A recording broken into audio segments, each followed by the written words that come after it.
Sports on Tap's high school football coverage is on every Monday night at 7:30 p.m. Watch live on YouTube and make sure to subscribe. Sports on Tap's high school football coverage is presented by Raymond Felton State Farm.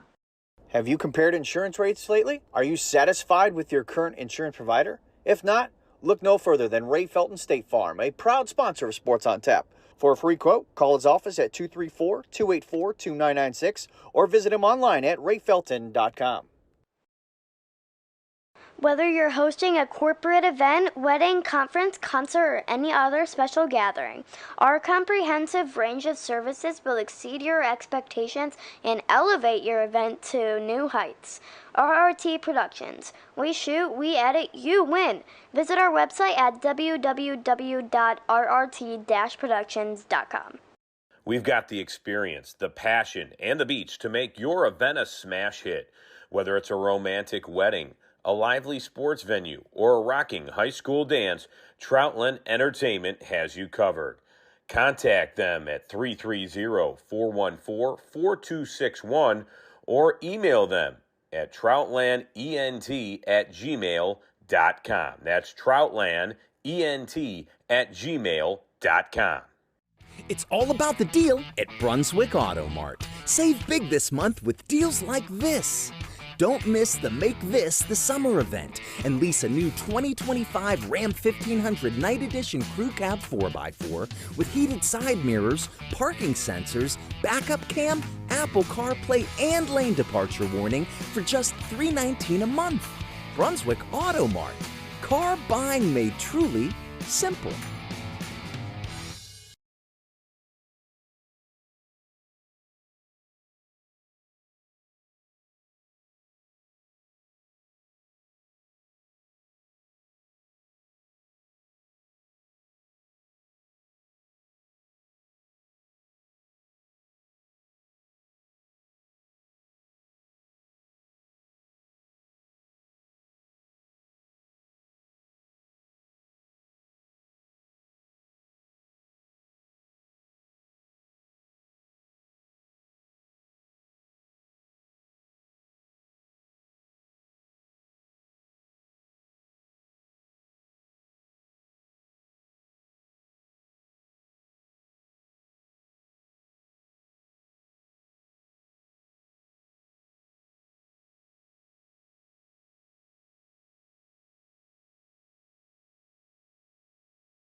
Welcome, everybody, to Sports on Tap. This is the high school football recap show presented by Raymond Felton State Farm Insurance, located in beautiful Hudson, Ohio.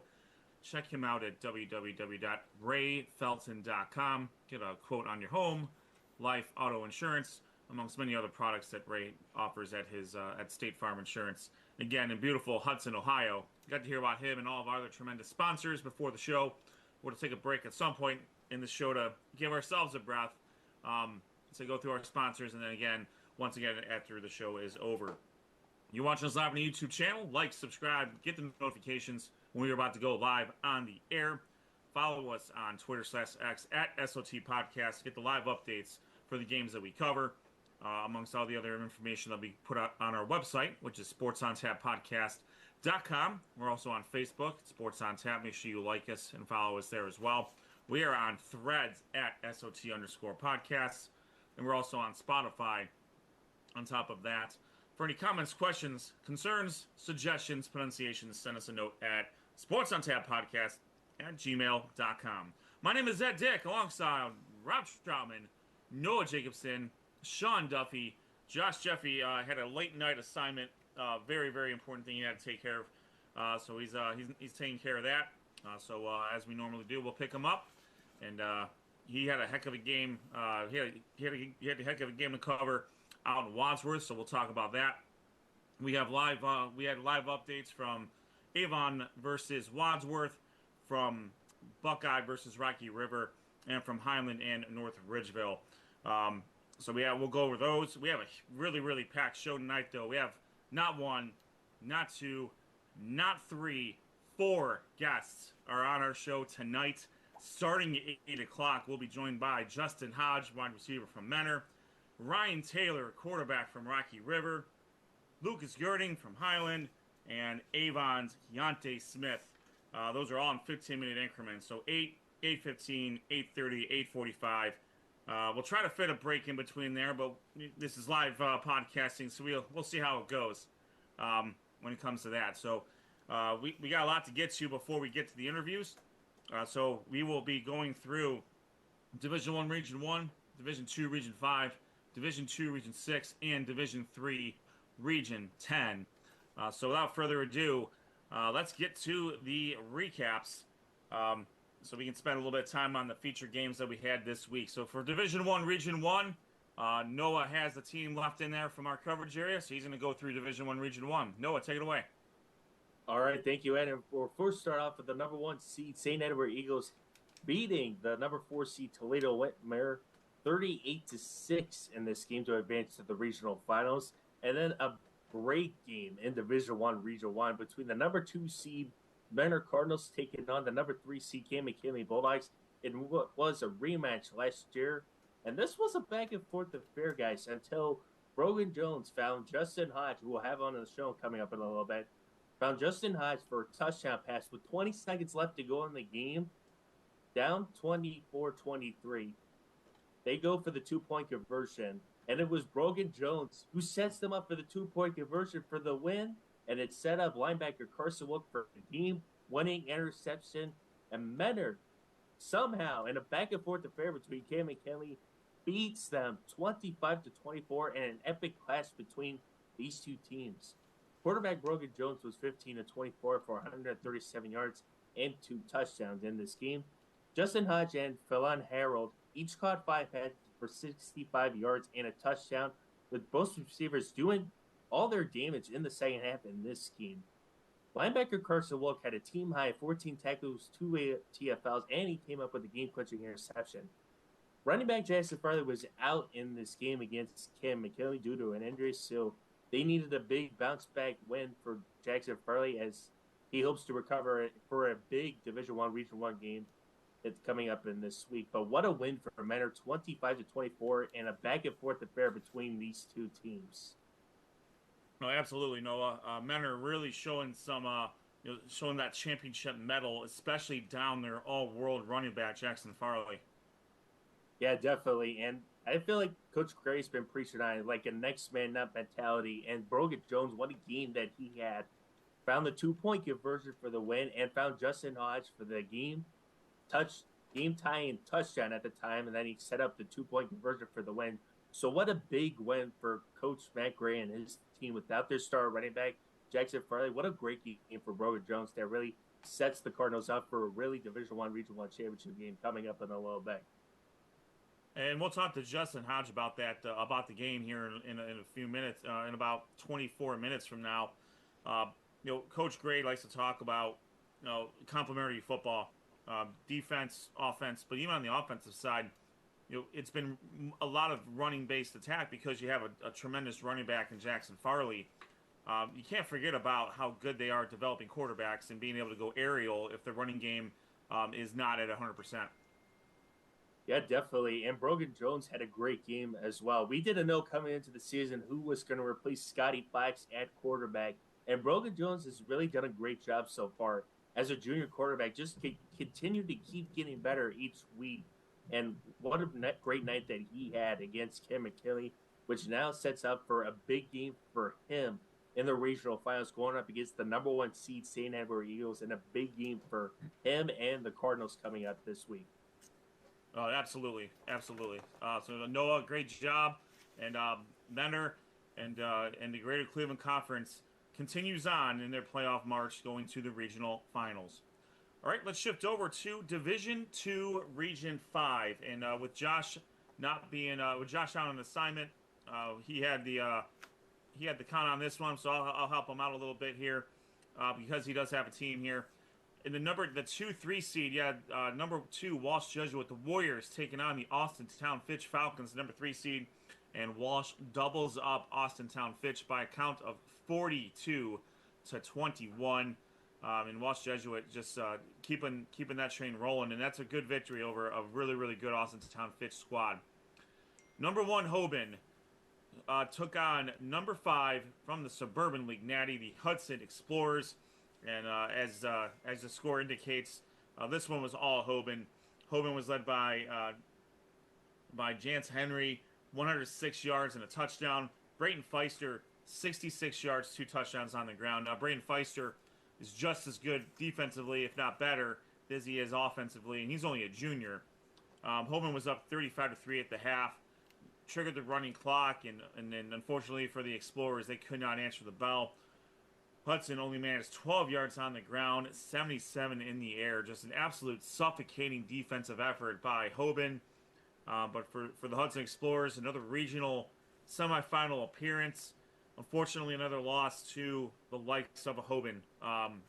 They've run into Hoban a few times in recent years, and that's just a really tough team to overcome in the regional round. And Hudson, nothing to be ashamed of. A good season, great season. Regional semifinals is always a good place to get to, and then it's up to them to figure out how to get past that. So it will be as we'll talk about later. It will be Walsh versus Hoban for the Division II Region 5 championship.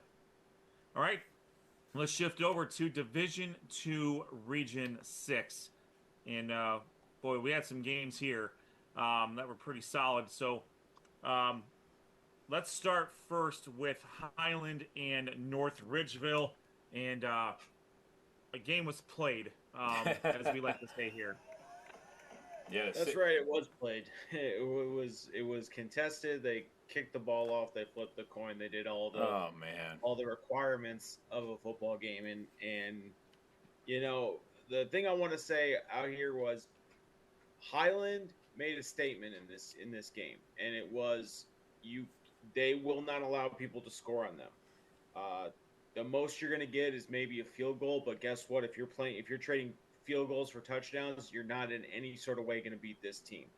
Let's start out with their defense. Their defense held North Ridgeville to 224 yards total. Held them scoreless. Why is that important? Well, Highland hasn't given up a touchdown since week 2 of this year. We are now going into week 13, and they've yet to give up a touchdown in over 10 weeks. That's how dominant this defense is. They held the rushing attack of North Ridgeville, which going into this game was something I think they really focused on because they were very cognizant of where Cole Miller was, where Salvo was, where all of their playmakers were, and they were just flying to the ball. And again, holding that to under 100 yards rushing is an accomplishment, especially given where we're at in this season.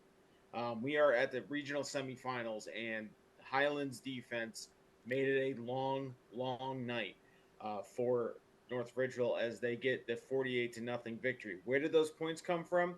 Well, they came from Grady Gibb, either the body of Grady Gibb, whether it was his arm throwing for 4 touchdown passes.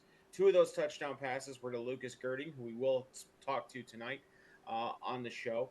Another one of those touchdown passes was to Nick Dubkowski. Casey Miser was again the bell cow for this, kicking in a touchdown as well. But Grady Gibb also kicked in 2 touchdowns with his legs. So he accounted for 6 total touchdowns in this game, whether it was throwing or rushing. He did go 8 of 9 for 217 yards and 4 touchdowns passing. Again, two touchdowns rushing on 9 carries for 61 yards. As I mentioned, Casey Miser had a touchdown rush in this game, but it was just, you really could see that Highland was just in every way, shape, or form in a better position, or just, this was a business meeting for the Highland Hornets. And, this game, again, we had a running clock in the second half. This game ended well before the Wadsworth and Avon game had been concluded. And if you watch the highlight video, I caught the end of Coach Gibbons being very clear with his team. We don't care who we play. Next week is what we're doing. Next week is the team we got to beat. We have to move forward. Now, obviously, with the way we'll talk about how that shook out for them. But right now, Highland's playing with a lot of confidence. Like, I also got the opportunity to talk to Grady Gibb, who, again, talked a little bit about, his performance, but also what it meant. We talked about this kind of off the air, but what it meant to a lot of these players to get a win in the playoffs on their home field and know that they go to a regional final in this. I mean, this was the first year that they've ever had regional semifinals on the home field. So this was a big thing for them. And, you could really tell it meant a lot to those players, specifically the seniors, that to go out on a winning note. Obviously, for North Ridgeville, not a lot to write home about. Again, they had opportunities in this game, but it just, unfortunately, man, that Highland defense is just, they fly to the ball and they tackle. They don't miss tackles. And, North Ridgeville kind of is a very elusive running team, Rob, and you can attest to that, having seen them a couple times, and I can attest that. They like to make people miss, and when you tackle them on that first contact and they don't get that yard after contact, it's tough to have any momentum against a team like Highland right now. Highland's playing at a very elite level.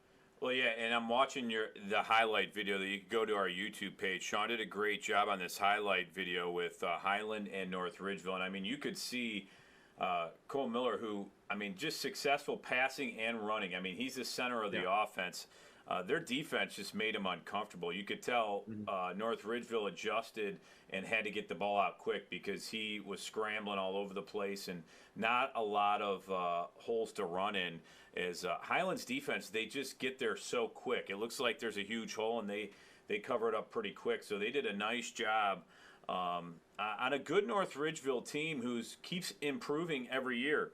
You look at North Ridgeville, they won 10 games for the first time since 1978 and reached the regional semifinals for the first time in program history, and that came from the Chronicle Telegram, Chris Sweeney, who you can go to the Chronicle. They do a great job with their stats. But Coach Morgan took over this program in 2021, and it's been a pretty rapid change in culture and getting them back on track. And it does take a lot of time to get there, but this team is on its way. But their 2 losses this season are to Avon and Highland. So 2 of the teams that that are just on their way up. They've been improving their culture. Those are 2 teams that are here every year, and those are the standards you have to live up to. 100%, Robin. And you look at a team like North Ridgeville, and that's great that you bring up the fact that this is they're in a little bit of rarefied air, for them. Whereas you look at a team like Highland, we're talking about them going to their 3rd straight regional final, playing a team for the 3rd straight time. This is not new territory for them. Now, did that play a role in this game? I don't think so. I really do think it came down to Highland is just that much better and better coach, I think. Not better coach, but had a better game plan for stopping Cole Miller. And it was very evident that there was a spy on Cole Miller at every defense, on every snap, whether it was a linebacker, whether it was a corner shifting, whether they brought in a nickel. They were concerned about Cole Miller beating him with his legs. They were willing to let him try to beat him with his arm. And credit to that Highland defense for not really bending but not breaking, because like I said, North Ridgeville had a couple of opportunities early in this game. They were on the goal line. and they were looking to score, and Highland beat them back and stopped them on a 4th down stop. That had they converted may have, turned the tide, but unfortunately that wasn't enough as Highland gets a 48-0 victory. They move on to the Division II Region 6 finals. Now we got to find out who they going to play. And for that, I'm going to kick it over to my old compadre in the Suburban League, but now Josh is not here, so you're my new compadre. Ed's going to tell us about the Wadsworth Avon game. Yeah, thank you, Sean. Back at it, doing some suburban natty ball. Happy to be back here in this realm. Always a great atmosphere out in Wadsworth. One of our favorite stadiums to go to cover a game. Josh loves going out there. But this game between number 2, the Suburban League national champion Wadsworth, and the reigning defending Division II state champion, the Avon Eagles, and things couldn't have started any worse for Wadsworth. As they're driving, they dig themselves an early hole by giving up a pick 6, which will never, which against a team like Avon, you can't give away possessions, and nonetheless, and even on top of that, you can't give away points. But Avon's defense in this game was phenomenal. They kept Wadsworth's running attack to just 49 yards on 17 carries. Cooper Gray had 52 yards on the ground. Gavin Madigan, and we talked to this dude last week. This dude's a monster. But he wasn't able to get untrapped at all. He only had 7 yards rushing. For Bryson Hall from Wadsworth, he completed 21 of 33 passing for 198 yards, 2 touchdowns, both caught by Luke Maddox. He had 76 yards total catching. They got it down to 14 points when Avon attempted an onside kick after a penalty and on the previous touchdown. And Wadsworth's Jude Heller took it to the house from 61 yards out, and that gave Wadsworth a sliver of hope. But unfortunately for Wadsworth, they ran into an absolute buzzsaw that we know Avon to be. Avon got some really, really talented running backs off the injured list pretty recently, so they're still working their way back. That includes Quiante Smith, who we're going to be talking to here in about an hour, and Cam Wendell. It just speaks to the depth of Avon. They've been, Coach Elder mentioned this. It's been running back by committee, and while they were out since the first Olmsted Falls game, and these are guys that have, in his words, Week 16 experience. They played in the state championship game last year. This is, they're very, very important. But what do we always say, Rob, about Avon? They're a program. They've built a program. So it is next man up, and chances are that next man is just as good, or they are ready to go and ready to step in and continue doing what they do best. And Wadsworth, Coach Todd kind of lamented the mistakes, lamented the turnovers, and you cannot give a team like Avon extra possessions because they will cash in, Rob.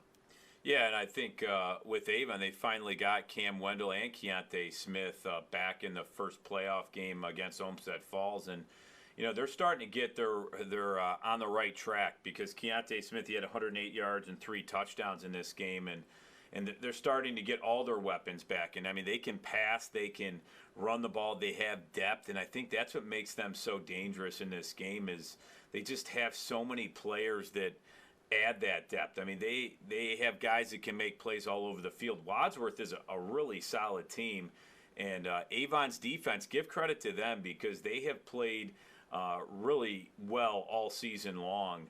And held teams and opponents. I mean, you talk about a team like North Ridgeville who offensively ran into a buzzsaw with Highland not scoring, but Avon, North Ridgeville scored 7 points on them. So Avon again in this game just impressive offensively.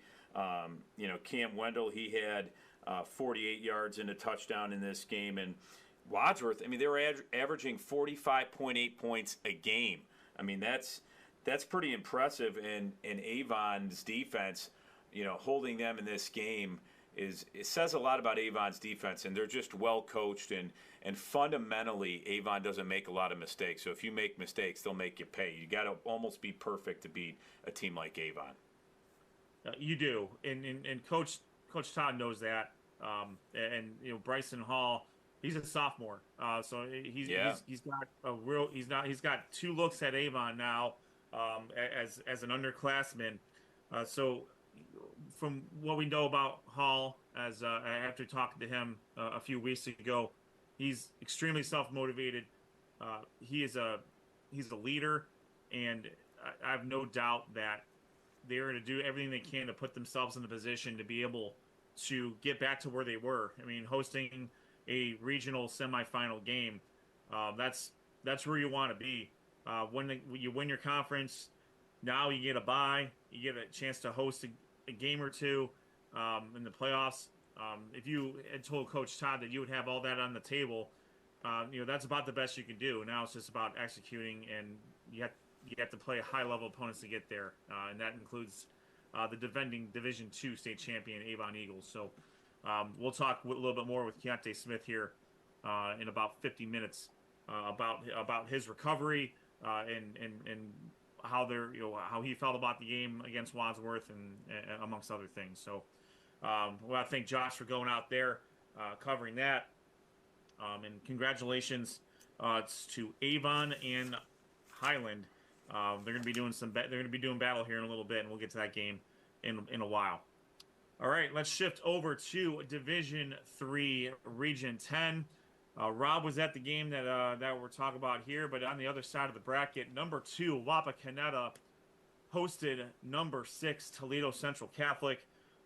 I can't state this enough. Central Catholic is seeded 6th, only in seed name. They are the best team in this region. They just play an extremely tough schedule, and they've shown it throughout the course of these playoffs, going on the road after hosting their first game. And they take care of Wapakoneta by a score of 41-10. So Central Catholic moves on. This next game, the Cleveland West Conference champion, the Buckeye Bucks, number 1 seed, the only team in school history to win 11 games in the same season on their home field, a grass field nonetheless, taking the number 5 seed, the Cleveland Conference champion runners-up. Their only losses were to Buckeye and Uniontown Lake.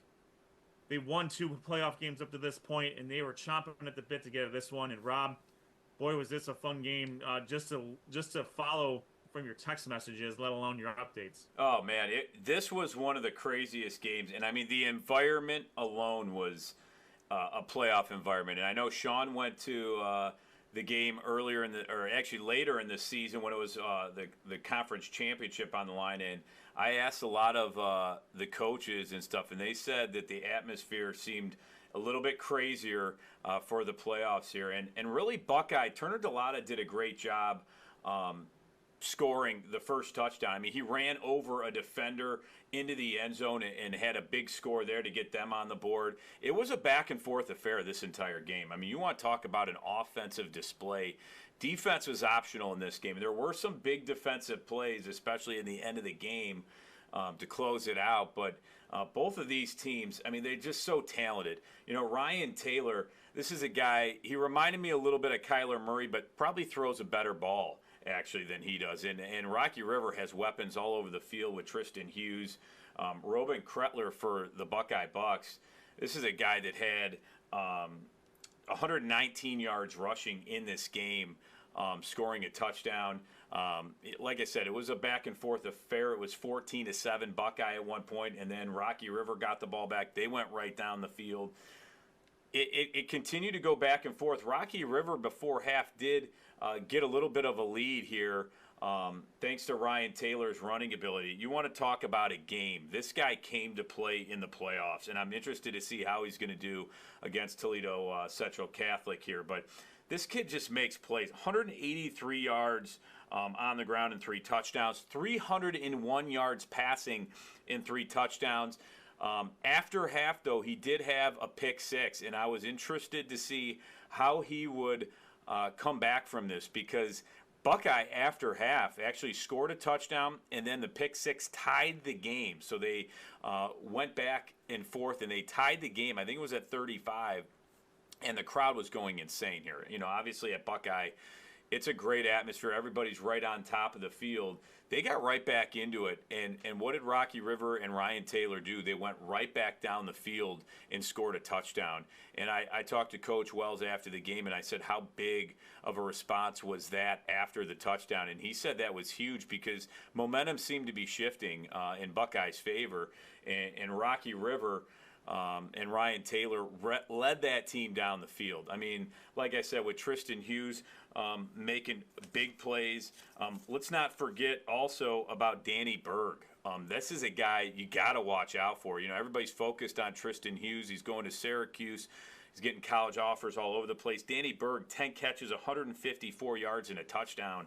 He made big play after big play.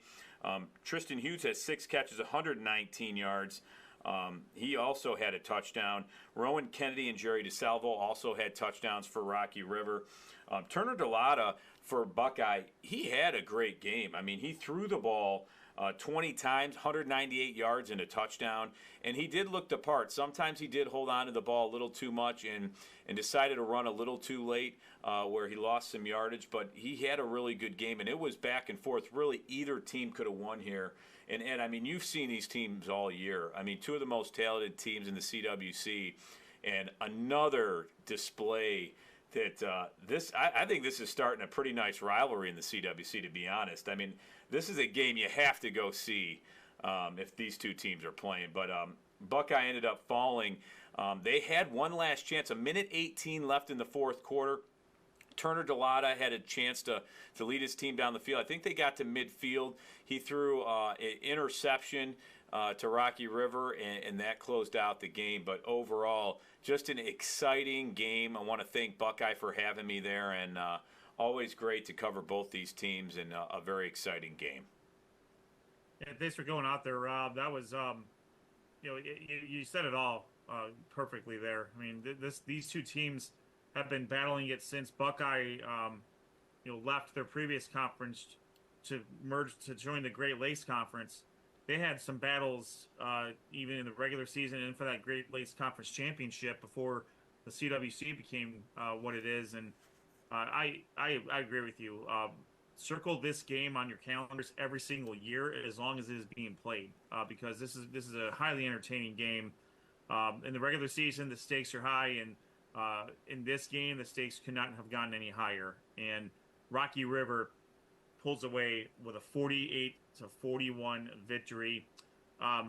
Last week, I talked a lot about Buckeyes' rushing attack, and they were able to. They still ran the ball a lot for a lot of yards. They didn't run for what they ran for in the first game. I didn't talk nearly as much about the rushing ability of Ryan Taylor as he deserves. His rushing ability is a major difference. It's a difference maker. I mean, he was the leading rusher for the entire game. He did a Josh Allen game before Josh Allen had his own game on Buffalo with his 3 rushing touchdowns and 3 passing touchdowns, almost 500 yards of total offense. You can't ask for anything more from a tremendous athlete. And then we'll be talking with him here in about 15 minutes about the game, about just how great he's been since transferring to Rocky River, and how great of a fit he's been. So with that, Rocky River advances to their first ever regional championship in football. All right, well, we're through the recaps. We're going to give ourselves a quick break here, and when we come back, we should be hopefully have should probably check my text messages. Yeah, when we come back, we will have wide receiver from Mentor, Justen Hodge, joining us to talk about Mentor football, and then we'll be going in rapid succession with Ryan Taylor, Lucas Gerding, and Quiante Smith. This is Sports on Tap's coverage of the high school football show for high school football season, presented by Raymond Felton State Farm Insurance. We'll be right back.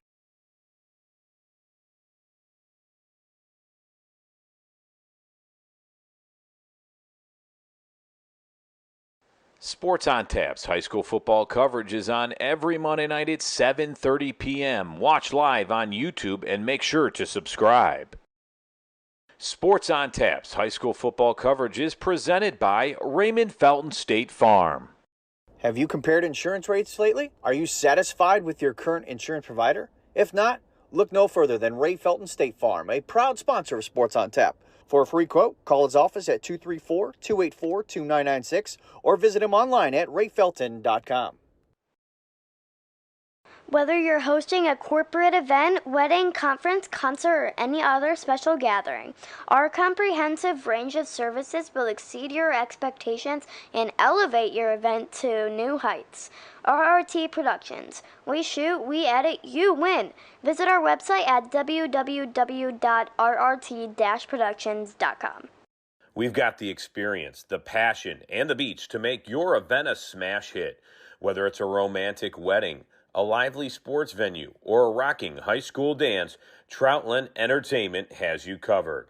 Contact them at 330-414-4261 or email them at troutlandent@gmail.com. That's troutlandent@gmail.com. It's all about the deal at Brunswick Auto Mart. Save big this month with deals like this. Don't miss the Make This the Summer event and lease a new 2025 Ram 1500 Night Edition Crew Cab 4x4 with heated side mirrors, parking sensors, backup cam, Apple CarPlay, and lane departure warning for just $319 a month. Brunswick Auto Mart. Car buying made truly simple.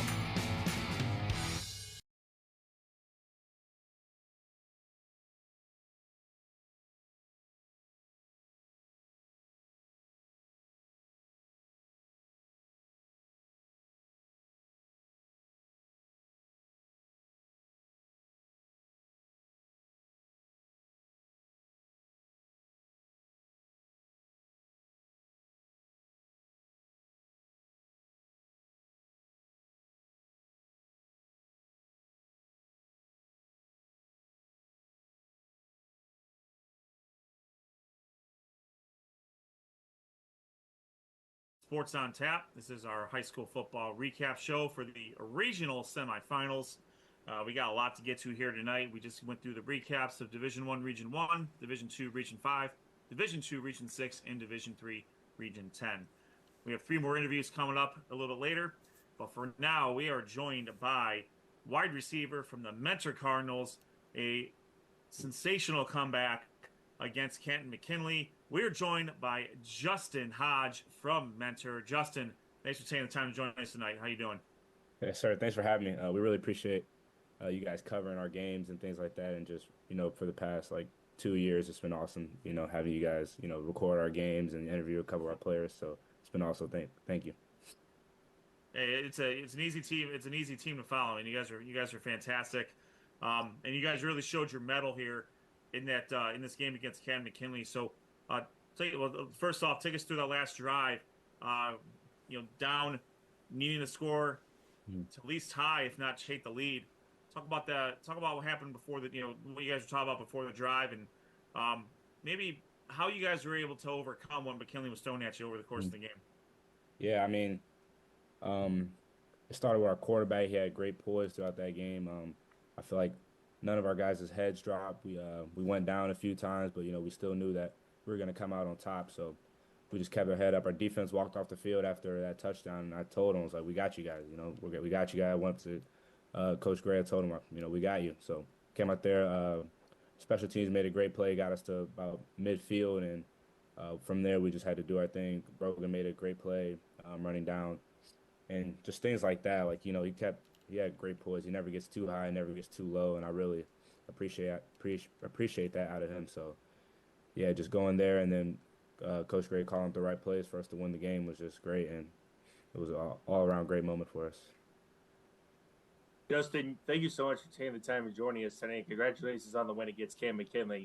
You talk about that poise and the next man up mentality, and Jackson Farley, he was out in this game with an injury, and it was that next man up mentality. And you talked about that poise with your quarterback, Brogan Jones. What a game that he had, and really stepped up huge with that 2-point conversion, which set up the win. Talk about Brogan's performance and how he really stepped up with Jackson being out and how he had that poise and that it factor for you guys needing that win to keep your season alive. Yeah, for sure. Yeah, I'd say he just, he came in, he knew he was going to have a lot on his plate with, we're going to have the run game. It's going to be a little bit different without Farley. Our backup running backs also stepped up really well and, did what they can to help our team succeed. And Brogan, yeah, he just had that fire in his eyes, throughout the whole game. You just knew, like, okay, like, he's ready. He's going to go out there and do what he needs to do. A lot of people were worried about what he would be this year, but we knew he came in here and worked his tail off, and now it's paying off. And I think he has the confidence because he knows the work he's put in. We tell him all the time that we have confidence in you. Like, we know you're going to do the job and get it done. So I think that helps him, and he goes out there and he shows it. So let's go with that. Yep. Justen, I've been really impressed watching you specifically. I was actually there covering the Strongsville Menor game, where I think you had 2 touchdowns in that game, 1 or 2, I believe. I just know one was just an absolutely fantastic catch that I had to go back and edit out my whoa on my video. It was just very good. And what I've really been impressed with from you specifically is just how you're able to get open when it seems like, and at least maybe it was my own, not being able to see the coverage, but it seems like when they try to double you or get a little safety help over there, you're still able to kind of work through that and still run your routes. Is that something that you worked on coming into the season, or is that something that is just kind of coming naturally that you're able to just see while you're playing the game? Mm-hmm. Well, yeah, we knew just with the success we had last year that there'd be a lot of, bracketing or whatsoever. So, just our coaches helped me with my technique there and trying to still make things happen with double coverage. And just a big thing is really the timing with the quarterback. The quarterback has to be right on time if, there's 2 guys there. So Brogan does a great job with that. And then, we have a few plays to help set things up like that, and it's just been working pretty well so far. And just to kind of follow up on the chemistry with Brogan, how well do you think you guys have gotten better throughout this year? Has it gotten something to where you can kind of give him a look, or something like that, or are you guys still constantly communicating in the huddle like, hey, I'm open, even if there's 2 guys on me, throw it my way, I'm going to catch it? Yeah, I mean, it's kind of just like we kind of just have that brain link now that we just know. So there's been a couple times where Brogan knows, like, okay, Jay has a little step, I'm going to throw it to him. So it comes with hard work and practice and constantly get into film together. He's always sending me stuff like, hey, you see this, he really wants to be great, and he really wants to do better. So yep. Justen, I kind of want to talk about, excuse me, as an offensive player, but the Cardinals have a great defense. This past game against McKinley, that was the second highest point total that your defense has given up all season. That's 24 points. But just talk about, for an offensive player, what kind of confidence you guys have going out there knowing that you have just a lockdown defense that has shut out teams 4 different times this year.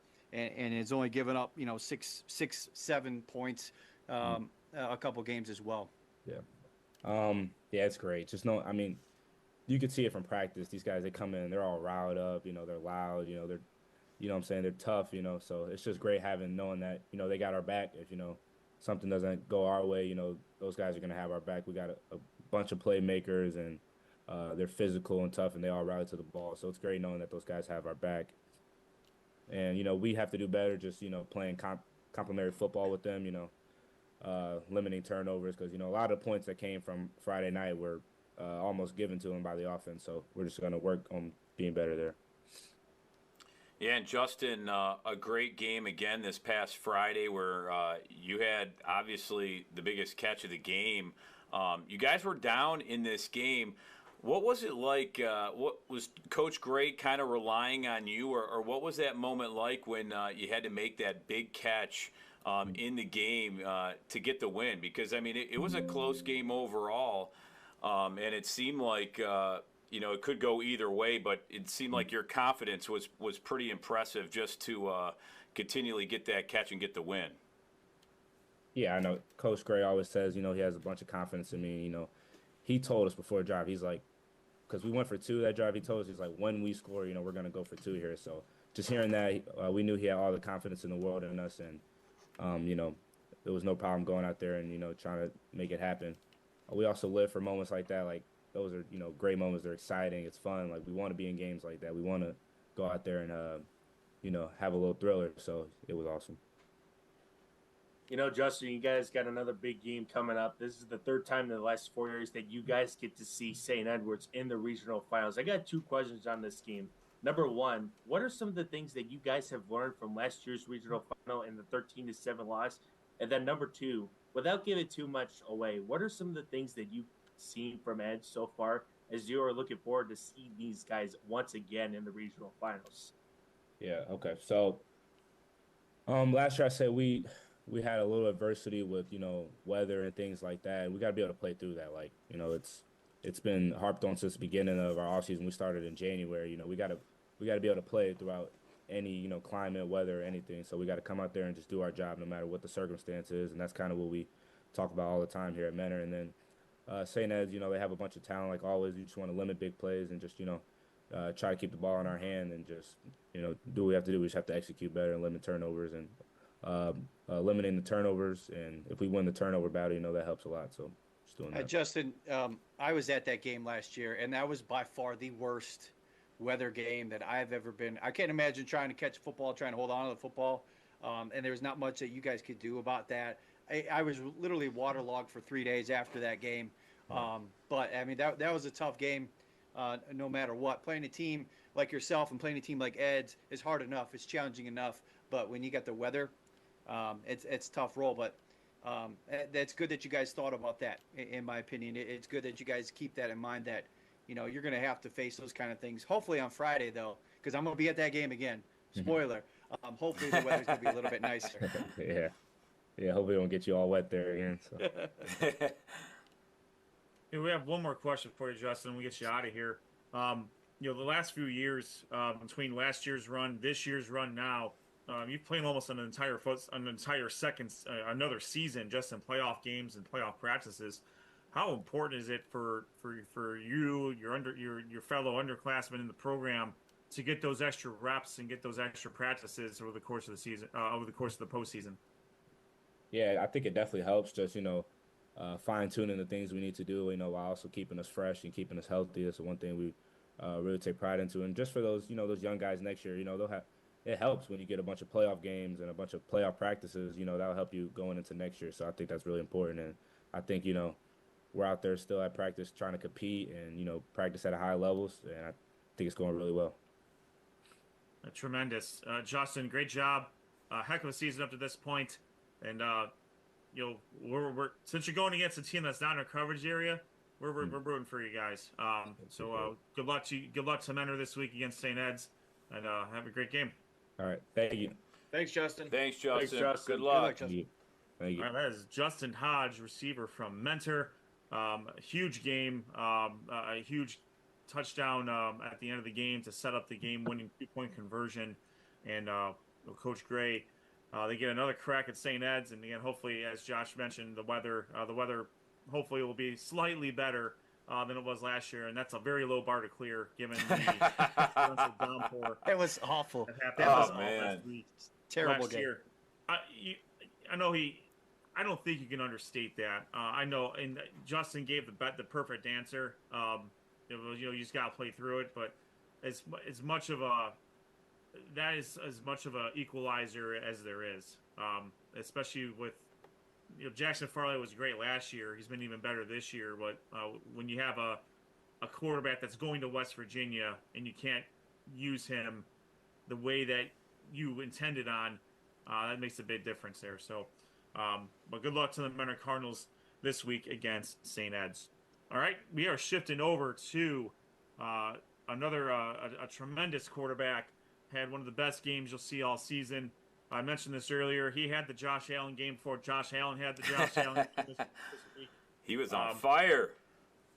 He had over almost 500 total yards, 300 yards through the air, 183 on the ground, 6 total touchdowns. We are joined by Ryan Taylor from the Rocky River Pirates. Ryan, thanks for taking the time to join us tonight. Can you hear me? Oh, there you are. Gotcha. Yeah, thank you for inviting me. Oh, absolutely. Listen, man, you've the last 2 years, you've been at Rocky River. That's the conference that I cover, and just watching the numbers you guys have been putting up since you got there has been fantastic. So let's talk mostly about the Buckeye game right now. Before we really get into the nuts and bolts of it, because some of the other guys have some questions about it. This is the second time you face them within about a month span. How much of an advantage or disadvantage is it being able, preparing for a team that you just lost to, lost a close one to, but not too far from that game? I think it's more of an advantage because we get to learn from our mistakes and apply it quickly to what we can do better. And like some disadvantages that they'll learn what we did against previous games and try to stop us. Well, Ryan, thank you. Sorry, go ahead. Go. Ryan, thank you so much for taking the time, and congratulations on what was an exciting game against Buckeye. You talked about your wide receivers, Tristan Hughes and Danny Bird. Those two have been just unstoppable this year for you guys. Just talk about the connection between those two, and what's it just been like playing with those guys all season long in this epic playoff run for you guys? It's a great connection because me and Tristan would train in the off season, but knowing Danny for a year, Rowan, and all of them is great because we kind of think alike. And then training with Tristan during the off season got me to know like what his speed, how fast he releases, and everything. And me and him think the same on like the open spaces and where we need to throw the ball. Ryan, I was lucky enough to cover both the first Buckeye game and the Midview playoff game for you guys. And one thing I noticed going up and down the sidelines while trying to avoid you guys and not bump into you, because you guys get hyped on the sideline. And it doesn't go away, no matter if you're up, no matter if you're down.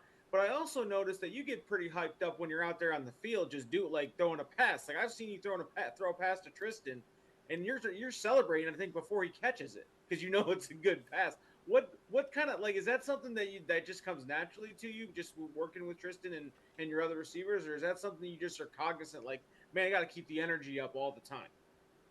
Yeah, I try to stay positive because little things like negative thoughts really affect me, and trying to stay positive is super huge because then my teammates see that and then they're being positive. They'll think, all right, we can stop them if they're on defense. All right, we can score on the next drive, and it's a huge game changer. Well, it's infectious, I can tell you that, because I think the entire sideline is constantly jumping up and down pretty much on offense and defense. I don't know if it's a part of the workout plan that Coach Wells got you guys doing or what, but there's constant up and down movement on the sideline at Rocky River. They're jumping over there. Yeah.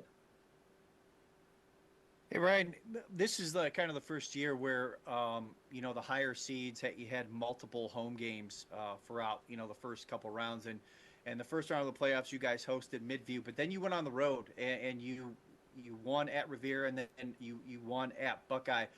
Can you talk about if there is any difference, the mentality that you have to go in? Is it just another road game or does it, have a little more emphasis because it is playoffs? It's win or go home. I think there is a little bit more emphasis, but we're just thinking win the game that's coming up. We're not thinking about next week or anything, and we're prepping the hardest that we can just so we can win this week. And kind of a follow-up to that, because I was at the Revere game where you guys won, and talking to Coach Wells after the game, he was kind of happy that he didn't have that first-round bye. He thought that you guys were just kind of, rolling, and it got you into a good flow. Do you feel the same way that you guys didn't have the bye, but do you think that a bye in that first round could have affected you, and maybe not in a way, and would have halted the way that your team is clicking right now? I don't know about my other teammates, but I'm glad that we didn't have a bye because then we could see how well we're doing. Like if we had the bye, we wouldn't know how to stop like Buckeyes run because we played two big run heavy teams, and I think those two games really prepared us to beat Buckeye. Absolutely, and talk about an offensive game. I was at your last game with Buckeye. You know, obviously you're going to the regional final first in 108 years, which is crazy. It's such an compliment for you and your team, accomplishment rather. But talk a little bit about the Buckeye game. I mean, your numbers are impressive. You know, you're able to run the football, you're able to pass. It seemed like when you ran the football and then you were able to pass it, you got in a really good rhythm. You can almost do whatever you wanted. You know, there were big chunks of yardage running the football. And then I had a chance to talk to Tristan Hughes after the game, and he said that, like you mentioned, you two worked out in the offseason, are on the same page and just knew where each other's at. Does running and passing and having you so involved in the offense get you in a nice rhythm on offense? Yeah, because it kind of slows down our offense too. You're like, even though scrambling like tires me out, it lets my wide receivers not run as much. And with the line, they get tired easily, so the passing plays will help them out. And then just them getting open, and them catching the ball downfield spreads out the defense, letting me scramble for more rushing yards and getting touchdowns. And then that will start a chain reaction for them to come in, and we can spread the ball out. We're talking with Ryan Taylor, the senior quarterback from Rocky River, first regional finals appearance in school history. Ryan, it's your second year leading the offense as the starting quarterback. How much trust has you built up with Coach Wells and the offensive staff, going from your junior year into your senior year, and the total command that you have of the offense? I definitely have a lot more trust with all the coaching staff.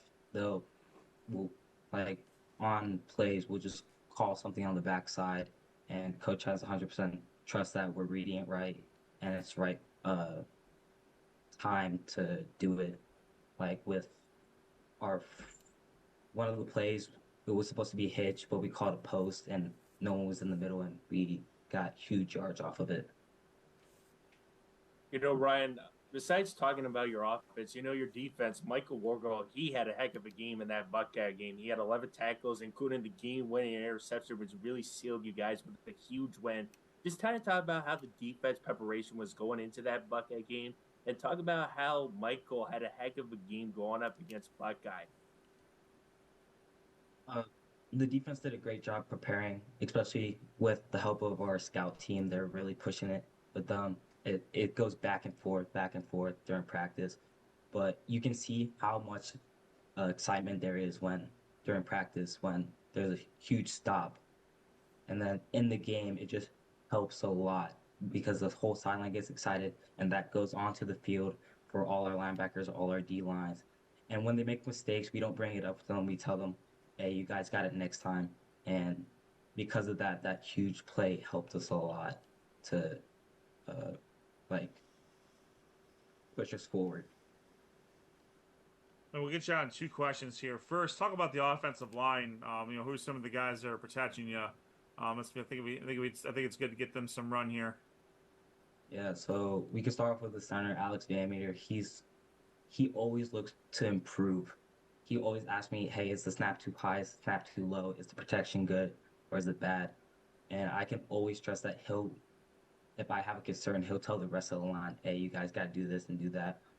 And any time that we're coming from the sideline, my left guard and left tackle will come to me saying, "Hey, we got this," especially on important plays like first plays.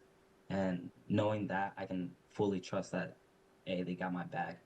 And the whole right side, I don't have to worry about anything, because even though I can see that side, that's my throwing side, no one's coming close to me. And that's a huge, it helps my mind at ease, especially. And those big linemen are gonna have the work cut out for them. You know, without giving too much away, you have a juggernaut in Toledo Central Chapter coming up. You know, talk a little bit about what they do well and what you guys saw in film there about some of the strengths that they have. Break to the ball fast, and they don't give up on plays when it's tipped or if there's fumble. They're always 100% when the ball's on the ground. And that's gonna be a tough one. But you know what, you guys are built for it. I mean, your offensive line, your weapons, your defense. You guys are gonna be ready for this, and I know Coach Wells pretty, decent enough that it's gonna, he's gonna give you guys in the best position to do the best you can. And since Toledo Central Catholic down in our coverage area, so we're all rooting for you for Rocky River and you guys to do your best up there and hopefully come away with a regional championship. So good luck to you. Thanks for taking the time to join us tonight, and keep it up. Thanks, Good luck. Thanks, Ryan. That is senior quarterback from the Rocky River Pirates in regional finals for the first time in school history, Ryan Taylor, joining us. Lots of effusive in his praise for his offensive line. We mentioned the skill athletes he had: Tristan Hughes, Danny Berg, Rowan Kennedy, Joey DeSalvo. His scrambling ability and his running ability has really been a difference maker as far as being able to extend plays and really maximize those skill weapons, and which you got to see, which you guys have seen in person over the course of the last few years. And it's we know how good Toledo Central Catholic is, but it's gonna take precision and speed to beat a team like Central Catholic. And I think there's anybody in the region up to this point that has a chance. And I think Rocky River's got a good one because they have a proven great throwing quarterback who can also run, three tremendous weapons on the outside, and a defense that can make a big play when they need to make a big play, which we saw against Buckeye. Yeah, you're right. I mean, Rocky River, their defense has to step it up for sure in this game. There were some things I think that that they did well. Buckeye did well offensively, really, to keep the defense off balance a little bit with a running quarterback. They just have to play their style of ball. Offensively, they have weapons all over the place, so it'll be a fun game to watch. Absolutely, and it'll be Rocky River versus Toledo Central Catholic for the Division III Region 10 championship this coming Friday. That game will be played at Clyde High School. All right, we are pressing on. We are halfway through the interviews. We want to thank Justen, Hodge, and Ryan Taylor up to this point. We will be talking with Quiante Smith here in about 17 minutes, but in the meantime, we are very happy to be joined by Lucas Gerding, wide receiver from the undefeated Highland Hornets. Lucas, thanks for taking the time to join us tonight. How you doing? I'm doing pretty good. Thanks for having me. No, absolutely. We know it's a really, really big week for you. Well, they're all big weeks for you. I know Coach Gibbons. Every single week is a big week, regardless of who the opponent is. You guys you found a lot of success against North Ridgeville this past week. What was it about? How were you guys able to find some success against the Rangers? I mean, we just come into every single game the same way, expecting like that the other team is going to be like legit. That's gonna like we have to prepare during the week the same way every single week, and we did that with North Ridgeville. I mean, they have some good players over there, but I mean, at the end of the day, when it's come Friday, we're ready for them. So. Lucas, thank you for taking the time of joining us, and congratulations on the regional semifinal win against North Ridgeville. I got to talk about your defense because it's been lights out. Not allowing a touchdown for your starters since week 2 has been unbelievable. Just kind of talk about how that defense has just been playing lights out throughout the whole season and is ready and prepared for this big game coming up against Avon once again. I mean, they're phenomenal, to be honest. Like I couldn't, as an offensive player, I couldn't ask for much more. I mean, to know that like they hold pretty much every team to no points. So like as an offense, that just takes so much pressure off. Like knowing we like obviously we're gonna do our thing on offense, but like we only have to score a few times every game to win. So, like they're phenomenal. I couldn't ask for anything more from them.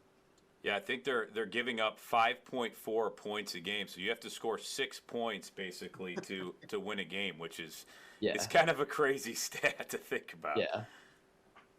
Lucas, again, congratulations, man. I was at the game Friday night. I was very, very impressed, not only with your defense, but let's talk about that offense, man, because there was an offensive explosion Friday night, starting with your quarterback, Grady Gibb, who I think went 8 of 9. And I think the one pass that he didn't complete, I think was tipped by his own lineman. I'm not sure if you want to go back and look at the film, but who knows? I think he was trying to fight somebody down. I don't know. Yeah. But, it's one of those things where from a standpoint of watching it, you guys are so efficient. Whether it's running the ball with Casey Meiser, whether it's Grady running the ball, whether it's you or Nick Dubkowski on the outside, what has it been working with those guys, those skill positions over your career that's been truly special to you in your career? I mean, it's been great. Especially like a lot of those guys are returning starters. Obviously, Grady, it's his first year. But I mean, honestly, he's been looking like he's been playing all 4 years of high school the way he's playing this year. Nick is one of my good friends, so like having him on the outside with me, it's been fun for sure. I mean, our wide receiver group is super close, so like I love talking to those guys, playing with those guys. Like we go out, celebrate each other's touchdowns. Like we're definitely not selfish with the ball at all. I mean, when you have so many weapons that can score, between running the ball, passing the ball, catching the ball, obviously. I mean, it's just you got to share the ball, but it's always fun. Lucas, we talk a lot about there's football teams and then there's football programs, and obviously Highland is one of the premier programs in our area. Can you just talk about the coaching staff and the leadership that they've provided you throughout your time there at Highland, coming up through the program, and how that relationship that you guys have with them has brought out such success, wild success, especially this year? I mean, all the coaches are great guys. Our obviously Coach Gibbons, our head coach, he like coaches our workout class during school, so like we see him all the time. You get to talk to him. He's always free to talk if you need to talk to him. And then our defensive coaches especially, they put in so much time, so much extra time. Coach Meyer and Coach Netling, and they're both teachers, so like you can go see them during school day. We'll be watching like film in our study halls with them. They come up to you in the hallway, like talk about football. Like it's always about football. But like we love it. I mean, obviously. Yeah, Lucas, your team has absolutely dominated this year. I mean, no real close games. How do you guys as a team, throughout the regular season, even now, stay focused on playing hard and not letting the technique slip with such blowouts and no real close games? How do you keep focus on keeping that good technique and route running ability and focus on the game at hand? I mean, it starts in practice at the end of the day. I mean, just taking practice one day at a time. Not really looking forward to who you got a few weeks from now or even who you have that week. Just making sure you get better every day in practice is where it all starts. We're talking with Lucas Gerding, wide receiver from Highland.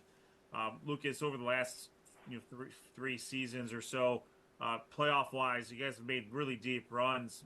We like asking this question to coaches, but also to players.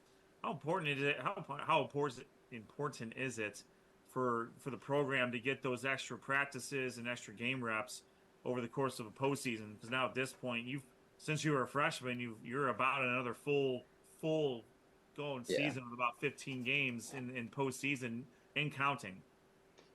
I mean, it's super helpful for the young guys. The young guys developing, especially like the sophomores, like them just getting a few extra weeks to really learn the offense and like learn the defense, obviously, on top of like the season. Because kind of at the end of the season is like when you really start to like understand everything.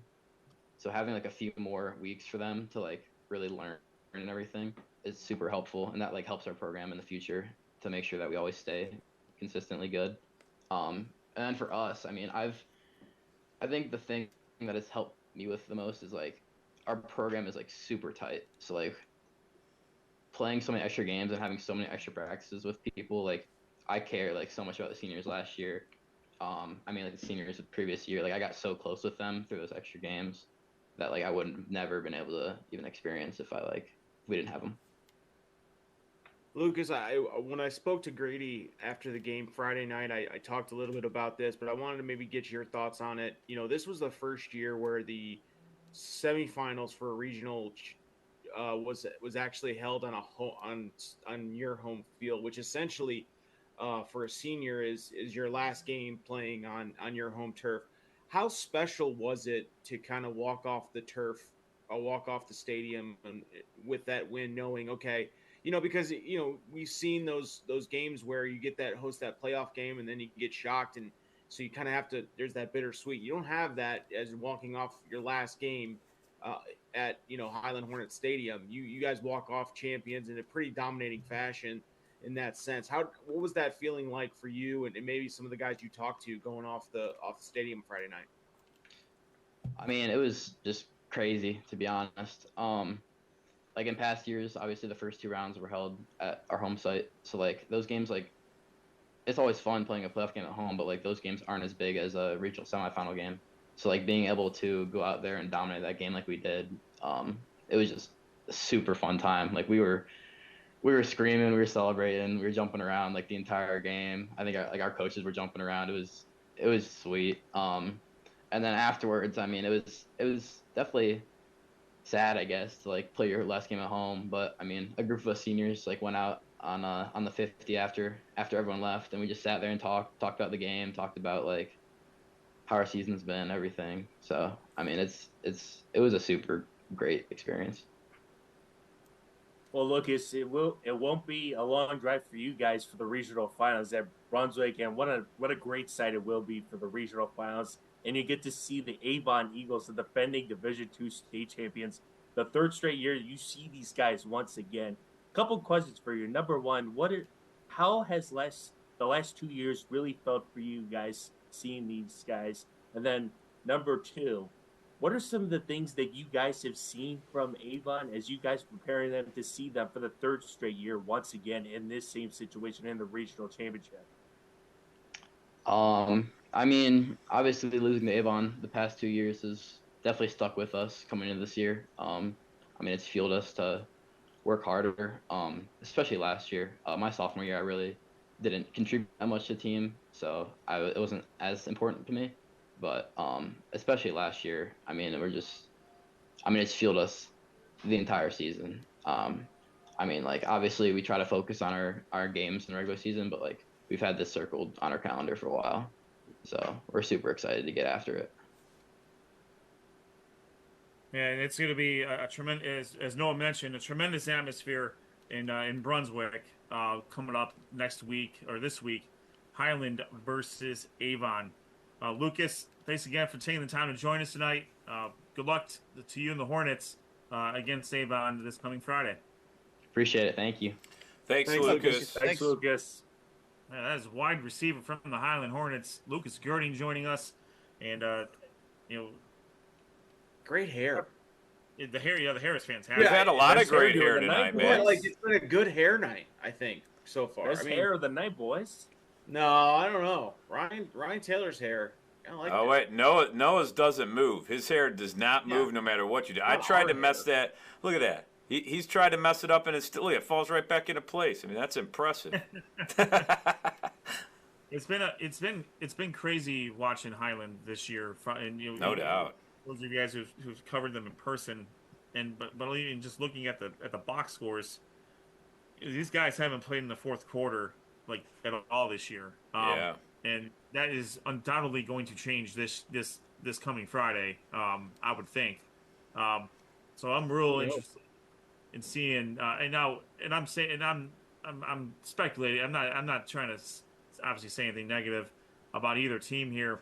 I think Highland wants to play into the 4th quarter in some of these games, just because they haven't up to this point. But I mean, what if you can get done in 3 quarters, but it takes most teams to get done in 4?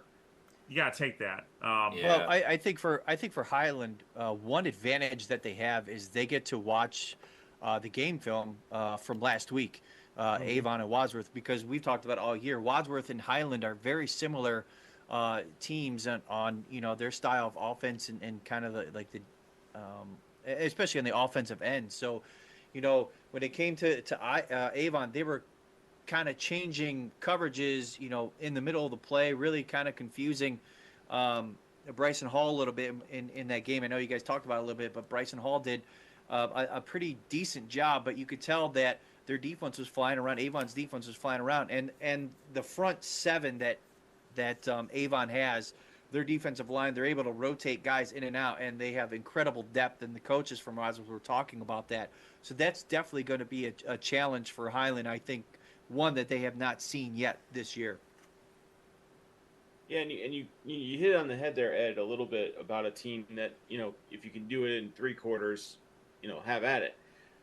And again, it's not for, I look at it, obviously you want your team to play all the quarters they can, but from a macro level, from a 30,000-foot level, you're giving younger kids that you're going to rely on next year, the year after, not just valuable varsity playing time, but valuable varsity playing time in an atmosphere, right?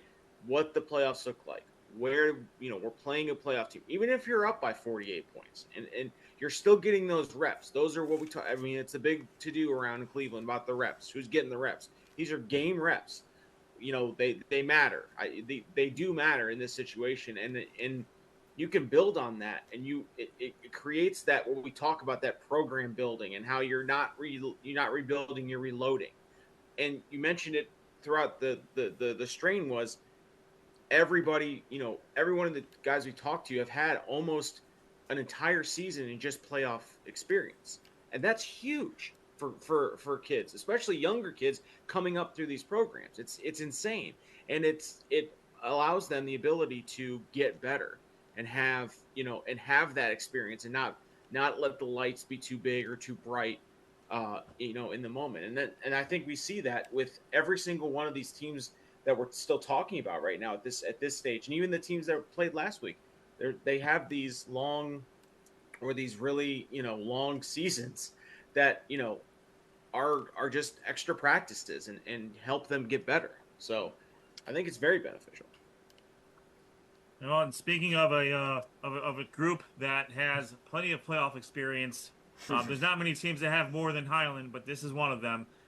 We are joined by senior running back from Avon, Quiante Smith joins us. Tremendous game against Wadsworth. Coming off of injury, second game back. 18 rushes, 108 yards, 3 touchdowns on the ground. Quiante, how are you doing tonight? I'm good. Can you guys hear me perfectly fine? Yeah, sound great. You're great, I'm good. Absolutely.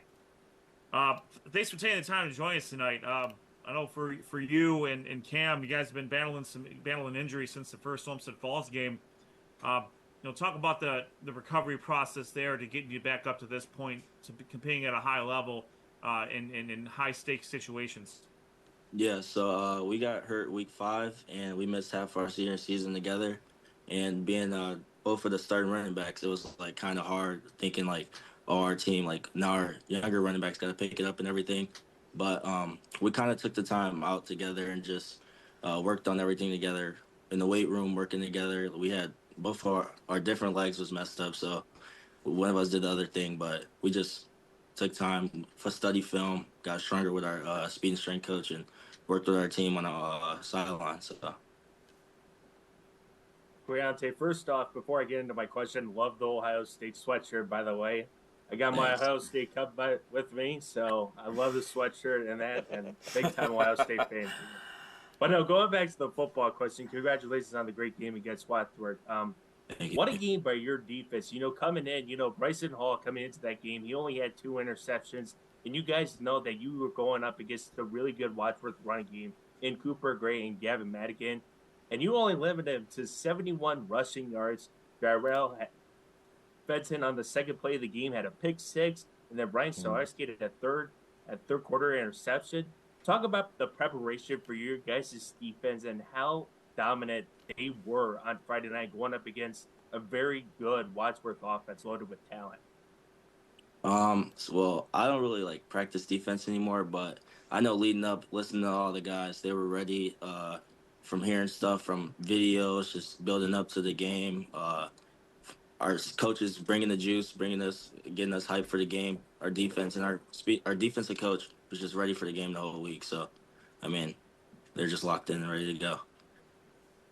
Quiante, I want to say thank you so much for taking the time. Obviously, it's always a busy week, especially given the opponent and things of that nature. But going back to kind of how your senior season went a little bit and the adversity that you faced, obviously with that injury for you personally, what was the motivation for you to get back so that you can help this team go back and possibly repeat, or and what was was the team in constant communication with you and understanding, hey, we want you back, we need you back, but was there that relief that knowing the way that Avon's program is, they got guys that can kind of weather the storm while you're getting better? Did that kind of make things a little bit easier on you? Obviously not easy in the sense that you were happy about it, but you were aiming to get back for the playoff run with Avon. Yeah, I have a group chat with my O-line, and we were always talking. They were checking up on me and Cam, seeing when we'll get back. What's the updates after every appointment with the doctors, and just the whole offense just checking up on us. The coaches every day we arrive to practice, they'd be like, "Hey, how you guys doing? How you feeling? What's your mindset at right now?" And we were just working with the trainers on the sideline, trying to rehab and just get better to work to get stronger for the team. And like we did last week and the week before, come back stronger, help the team out. Yeah, there was, you guys actually for the second round, you guys are actually the lower, you weren't the higher seed, and you actually went on the road. Talk about that. Going on the road to play a playoff game against a higher seeded opponent. That doesn't happen a lot for you guys at Avon. And was there any extra momentum going in there because you knew the atmosphere was going to be pretty hyped up? Yeah, our defense, linebackers, corners, they were really hyped up for that game, knowing that we were the underdogs. Because like you said, usually we're not. But us being the underdogs, it doesn't change anything with our mindset because it just brings more motivation for us to go out there and just play our game. Yeah, and Quiante, what a season you had. Obviously trying to come back from injury, but now you're 2 games in. Is it getting that first game against Olmsted Falls? Was it great to get out there and kind of get back to the speed of the game? And then now in the second game versus Wadsworth, you're getting more and more comfortable. Is it easier to get a few games under your belt as you continue in the playoffs here? Yeah, coming back from Olmsted Falls, I'm not going to lie, I was a little nervous because I got hurt against them. And just coming back from an injury like that, not thinking I'll have the same, movement and everything. Yeah, I was a little nervous, but after that game and coming into Wadsworth, I know this is my last year. I got to do what I can do to help my team out and do everything I can at my 100% best. So getting back into my rhythm is what I'm doing, and it's working. Talking with senior running back from Avon, Quiante Smith. Quiante, coming off of last year's state championship, deep playoff runs even in the 2 prior years to that. I mean, Avon, you're probably looking at almost your 20th postseason game for your senior class in 4 years. Talk about how much of an advantage it is for you and in the program, earning those extra practice reps and then earning those extra games for the program. Yeah, our coaches work really hard every Sunday, and they have their meetings every day working for us to get back to that position that we are in right now. And our team, football doesn't end for us at all throughout the year. Football. We work on our game throughout the whole year. Even when it's any other sports, we have our T3s, we have our little speed and strength lifts together with the team. So building the chemistry, the bond, and just going out to throw a ball a little bit. Yeah. Quiante, I was just kind of scrolling through Twitter, and you retweeted one of the highlights from Matt Gould, Cleveland.com, and you have a nickname, Scuba. Can you talk about where that nickname came from? A couple of my friends, we used to ride bikes and stuff, Jacob Weatherspoon. We used to listen to this song together, and it's just a funny song. And I ended up going up to the lake, I think in my 8th grade year, freshman year. I couldn't swim, they made a joke about me throwing me in the water and all this stuff, and like they had to jump in and save me and all that. And after that, I just learned how to swim. So yeah, that's how I got the name Scuba. All right. Nice. I can dig that. Yeah. Well, talk, Quiante, a little bit about what you have going on in Avon. I mean, every year it seems like you guys retool and regroup. And, when you were younger, coming up through the youth program, what was your mindset, looking at this Avon program when you were younger? Right now, I've been to a few games and, all the kids are lined up on the sidelines wanting to give you guys high fives. It's got to be a special moment for you guys to see all these kids really look up to you. And I wondered if you saw that when you were a younger kid, that you wanted to be that kid that started at running back or whatever position for the Avon Eagles. Yeah. So I moved to Avon in 2017, ended like middle of third grade. And I always wanted to play football, and I had to convince my mom to let me play. But I always wanted to touch the ball and just run because I knew I had speed, I was quick, I could move, and I just enjoyed it. But knowing I met with this counselor in elementary school, and she took me to a game. And ever since that, I just wanted to get on that field and play like one of the players, like I'm doing now. And I feel like we have so many youth camps with so many younger kids that's growing up trying to be like just like us and play football and be out there, that it brings that like special like thing in the community to be influenced like one of us. Yeah. Oh, I'm sure it. Well, I'd like to thank you for saying 2017 you were in third, fourth grade. That makes me feel nice and young. So I appreciate that. I'm sure Coach Elder was happy when you came out and wanted to play football because the way you run the ball, you run with some power. You like to. It looks like you like contact a little bit. You are shifty. You can go back and forth and make guys miss, but you're not scared of contact either. Is that true? Do you like kind of running over defenders if you have the chance, or do you rather make a miss and show your speed a little bit? Well, I'm more undersized as a running back. I feel like, well, other people would say I feel like I'm perfect, but I never really liked contact, to be honest with you guys. I sophomore year, my running back coach, Coach Eller, he kept telling me like, if you want to play on the varsity level, you got to be able to pass protect. And learning from Jacorian McCaffrey, having him going to Cincy, learning from him, Tyler Kaufman, learning from them guys, pass protect and knowing how to run the ball. I combine that using my speed to hit the gap, hit the hole, and then to pass protect and just be physical because that's what you need to do to win ball games.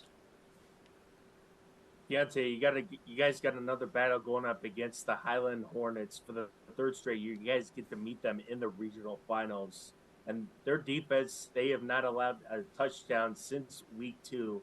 But without giving too much away, what are some of the things that you guys have seen from Highland as you guys are preparing them to see them once again in this rematch of this regional championship once again? We obviously know about the running back. He's been playing for a while now. We met him in freshman year with a split team. I feel like having our team together, the whole class of 2026, with some of the younger guys that's planning to step up, I feel like it's going to be a really good game. We know their linebackers. Their defense is pretty strong, but, it's just a game who wants it more. So I feel like our guys want it, and we'll see what happens. Last question, completely unrelated to football. You mentioned T3. If I'm not mistaken, there's a pizza place in there called Cameo. Have you had Cameo yet? No, I haven't. Man, that's some good stuff. I usually get me and my wife and my son usually get it when we go to Cedar Point. But if you're a pizza fan, I highly recommend it. Maybe sometime after the football season's over, so you're not putting that junk in your body. But, the way he runs, I think he'll burn it off just running out onto the field. So I think he'll be fine. Yeah, fair enough. Well, Quiante, thanks for taking the time to join us. Good luck to you and the Avon Eagles this week against Highland. Yeah, thank you, of course. Thank you guys for having me. Thanks, Quiante. Good luck this week. See ya. All right, that's Quiante Smith, running back from Avon. And that wraps it up. Quadruple header of fantastic guests representing the 4 final teams from the SOT coverage area. that are still standing here in the regional championship. And due to Division II, Region 6, we're guaranteed at least one is going to move on to the state semifinals. Well, Ed, let's say we talk about those regional finals matchups. Yes, that's just to reset the table for everybody. What do you say? That is a heck of a transition there, Sean. I appreciate that. So we'll go through the remaining regions that we have, and the number 1 seed, the St. Edward Eagles, taking on the number 2 seed, the Mentor Cardinals. This game will be played at Byers Field in Parma. And Noah, talk a little bit about this one. Well, if you're a fan of Division I, Region 1, this was the matchup coming in before the season that basically everyone wanted. In the fan of football in Division I, Region 1, the number 1 seed, St. Edward Eagles, get a crack at it once again against the number 2 seed, Mentor Cardinals in this game.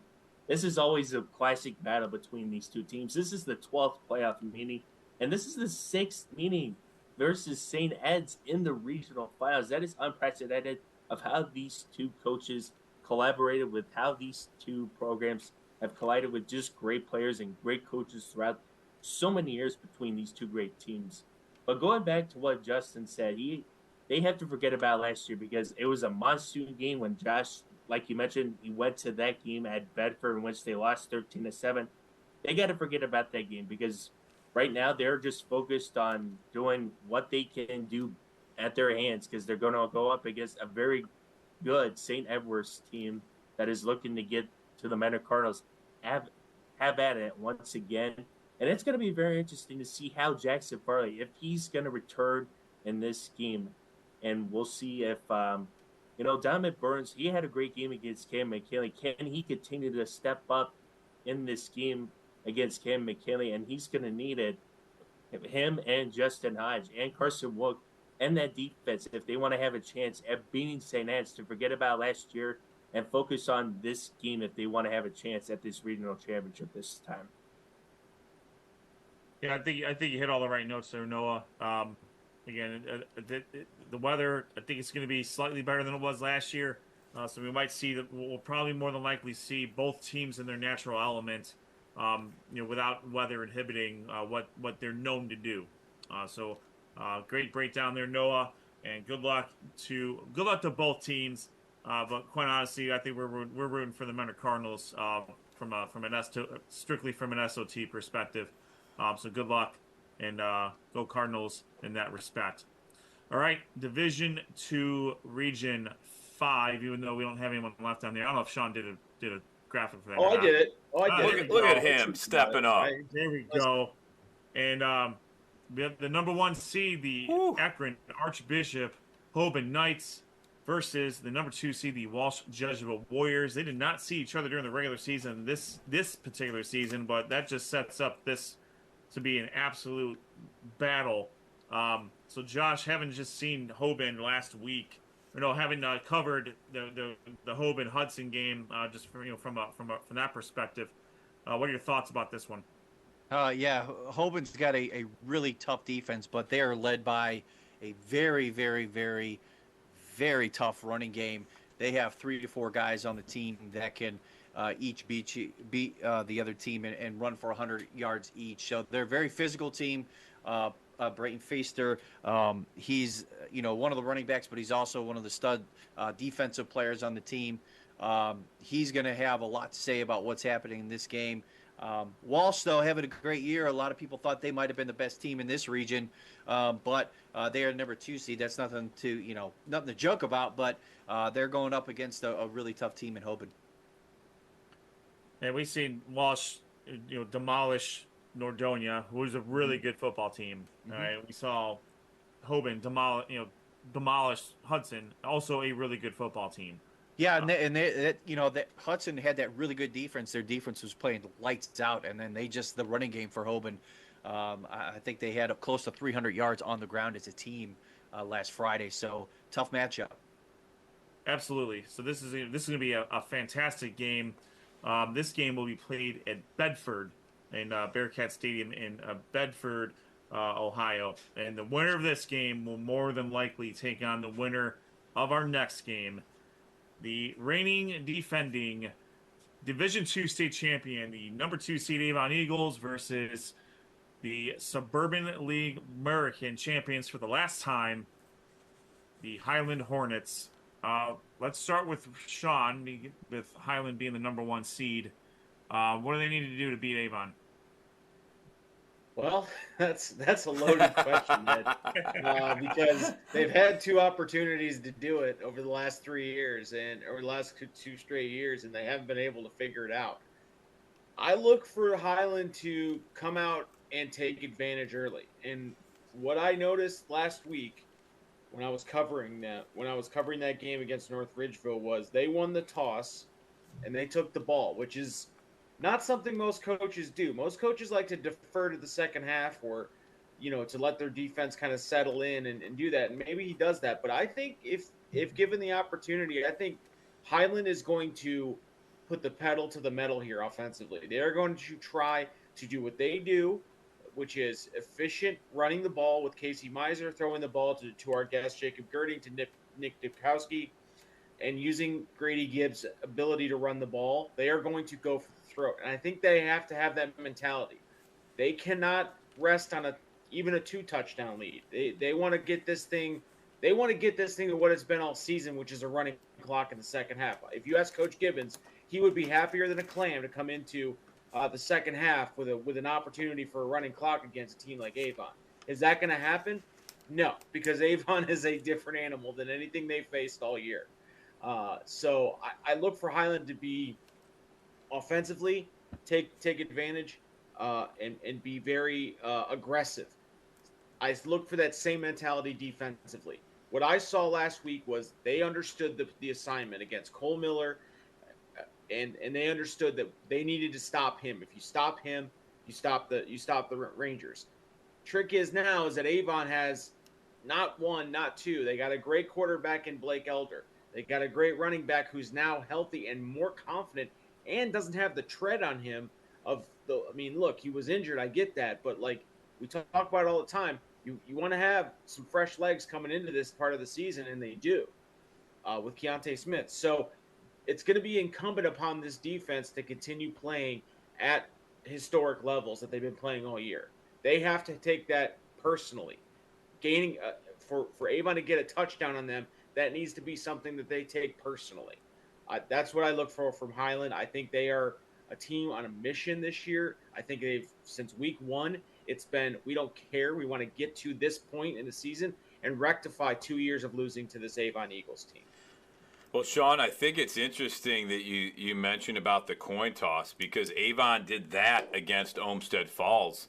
And Coach Elder mentioned that after the game with Olmsted Falls, that they wanted the ball first because they knew if they could strike first and get a running team to come from behind, that it's a little bit tougher to do than give them an opportunity to go down and score first, and then they're playing from behind. So I think, the coin toss could be interesting with both these teams to see if they both want the football to start the game, because I think Avon probably would want to start with the ball. Their offense, they, like we talked about, they have a really good running game. They don't have just one running back with Quiante Smith. Cam Wendell's now there. They had 2 other backs against Berea Mid-Park come in when Cam Wendell and Quiante Smith weren't there.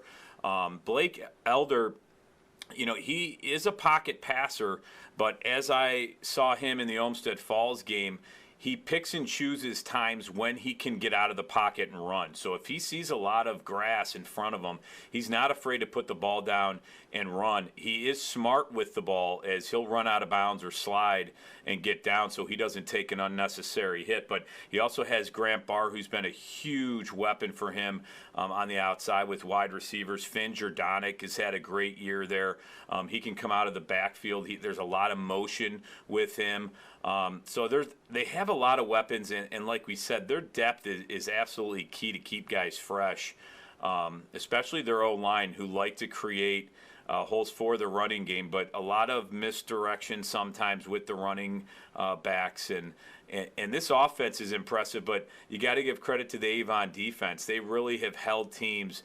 And Ryan Stolarski, one of the the seniors and captains there going to Miami of Ohio has played great linebacker position for Avon to really anchor that defense. And when they give up big yardage, you can hear him talking to the players and just say focus at the play at hand. That one's over with, and you could just see that their defense is impressive too. Highland their defense has really been tough. I think this is going to be just a heavyweight fight.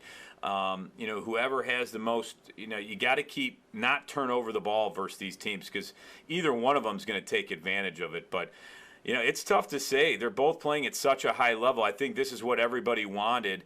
It's been chalk, the first two playoff games that we showed on the screen. It's been chalk 1 versus 2 here.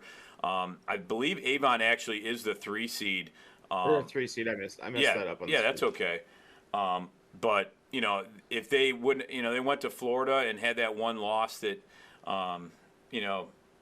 you'd like to forget. It was a close game, and actually that team in Florida went 9-2 this year, down there in Florida. So it was a good game for them, but they've been all business, and now that they have their 2 running backs back, it's interesting. Quiante Smith with those 2 games back, it seemed like they got more in a rhythm and a flow with their run game last game. And Josh, you could probably attest to that it seemed like the running game maybe was more of a thing they focused on in that game a little bit, but they obviously like to pass too, so it's not just one or the other. Well, a couple things about Avon in this game, and you briefly mentioned it, Rob, turnovers. When you have teams that are really good, efficient on offense and have solid defenses, usually turnovers play a bigger role in a game like this, so you want to eliminate those. But one player to look out for during the game against Wadsworth, he kind of had some packages, and that's the other senior quarterback, Trevor Maley. He came in, he's got some speed running the ball, but he could also throw the ball. So, Avon kind of threw him in there. He was in there towards the end of the game, but he adds an additional weapon on the offensive side of the ball that maybe, that's not on film yet. Maybe Coach Elder has something special in line for him this game. Yeah. So just keep an eye on him when you're looking at it. It's number 18, Trevor Maley. Yeah, that's an interesting point. When I'm looking at this, and the more I'm looking at this, these 2 teams, despite not playing the same conference, wildly familiar with each other. So you're going to see things cancel out, and it's who's going to want it more. This does come down to emotion. This comes down to who wants it more. I mean, it's every cliche in the book. But, Ed, I think, this may be a special teams game. This may come down to a kicker. And both of these kickers, they got some legs here. So, I mean, look, we could be talking game-winning field goal. We could be talking from 50. We could be talking to a kicker again for all we know on this, because again, when you look at these 2 teams, they kind of cancel each other out a little bit. They got great quarterback play. They got great defense, good stars, good running game, explosive plays. Hard-fought wins, great offensive lines. Like it may legitimately come down to That's true. A field goal to win it. And would you want it any other way? I don't. Maybe I'm wrong, but I don't see this being a 30-25 game or 38-31 game. I think I'd see this being 21-17 or something along those lines, or maybe a 17-14 game, because it's just kind of the way these 2 teams are. Like they're comfortable in a rock fight if they need to be. They haven't been all year, but they're comfortable in that skin. So it's going to be fun, definitely, to follow this game. That game will be played in Brunswick, right down the street from myself and Josh. Tremendous venue for a regional championship game, and that stadium has been holding this specific game, an unusual site, for years now. Probably even going back 10, 15 years now. Whenever these 2 teams face in a neutral site, this game is usually at Brunswick. I will say this: we saw Avon make the progression of continually getting closer and closer and closer to Hoban in their victory in losses until they were finally able to get them last year. Highland's been doing the same thing, chasing Avon, getting closer, getting closer, getting closer. Last year it was 28-20. And is this year that Highland gets over the hump? We'll find out on Friday. Dum. It's going to be a tremendous game. So Avon versus Highland. The number 3 seed Avon Eagles versus the number 1 seed Highland Hornets. All right. Let's see what Sean, I believe, is going to go with Division 3, Region 10. Last but certainly not least. Very good. All right, there we go. Look at the seeds. The number 5 seed, the Rocky River Pirates, making their first appearance in a regional championship game in school history, versus the number 6 seed, the Toledo Central Catholic Fighting Irish, making their umpteenth regional finals appearance, looking for yet another state championship. They have multiple championships in Division 2 and Division 3. This game will be played at Clyde High School Robert Bishop Jr. Stadium Friday night at 7 p.m. All right, we talked to Ryan Taylor earlier about Rocky River. We'll get back to Rocky River in a minute. Toledo Central Catholic, again, a number 6 seed only in name. They are the best team in this region until someone beats them. They have gone on quite the road trip. They took out Ontario at home first. Then they went to Lexington, beat them up pretty good. Then they went to Wapakoneta and put a hurting on them. And Wapakoneta was an undefeated team coming into this game. Wapakoneta has won 7 straight Western Buckeye League championships. They went undefeated in the regular season for the 2nd straight year. Toledo Central Catholic said, that's fine. We're going to get on this bus. We're going to go down there, and we're going to roll you to a 41-7 victory. They are extremely efficient. They are a very, really, really good running team. Their quarterback, Ali Baden, is extremely efficient. Think somewhere along the lines of Turner Delata and Grady Gibb. He doesn't throw too many incomplete passes when he has to throw the ball. He was 10 of 13 for 171 and 2 touchdowns last week against Wapakoneta. But just like we talked about with, I'll talk about the running backs real quick. Jeremiah Fuller had 90 yards and 11 carries and 3 touchdowns all in the first half of that game against Wapakoneta. They didn't have to really play in the second half much because they did all their damage in the first half. Anthony Sylvester had a rushing touchdown and a passing touchdown. But it all gets back down to the defense. Central Catholic's defense is stellar, and they're going to pose the biggest threat that Rocky River has had all season. Now, last week against Buckeye, Rocky River's defense has made the plays when they needed to make the plays. But they were able to find success against Buckeye earlier in the season offensively as well. They had a couple of good fights with Midview and Revere leading up to that game against Buckeye. And as Taylor mentioned it, having played those teams first in preparation for Buckeye, really got their nose to the ground when it comes to stopping the running game. Because Midview and Revere have very good running games, and we know what Buckeye can do on the ground. Buckeye really wasn't that effective on the ground this time around, but Central Catholic will be a much bigger beast than that. What I don't know about some of these other teams, Wapakoneta, Lexington, and Ontario, is do they have the skilled athletes that Rocky River has? A 2-year starting quarterback in Ryan Taylor who can pass the ball and run the ball very, very well. A Division I standout going to Syracuse, Tristan Hughes. He's only a junior. He can run the ball too, and he's just as big of a threat on the defensive end.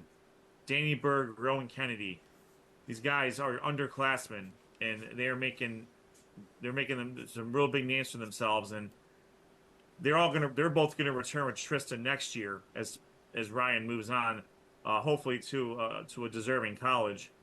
Rocky River's defense can make the plays when they need to make them. They're just gonna have to make a lot more plays more frequently here against Central Catholic. So add that all up, and it's going to be tough sledding for Rocky River. There's no doubt about that. You're going against a very established team in Central Catholic. They have a championship pedigree. They're used to being in these games. They're used to winning these games. They played a much tougher schedule. That's not subjective. That is a very objective statement I'm making there, and that's no offense to Rocky River's schedule, but Central Catholic's schedule is insane. But you got to play the game. And Rocky River, as long as Rocky River is in a game, like physically playing a game, they have a chance to win it, no matter who their opponent is. And this is going to be a great game up in Clyde, and we'll see if Rocky River can get over get over the monster that is Central Catholic and make it to the state semifinals. Yeah, Ed, you talked about their schedule. They lost Toledo Central Catholic lost their first 3 games, but they lost to Walsh Jesuit by 3.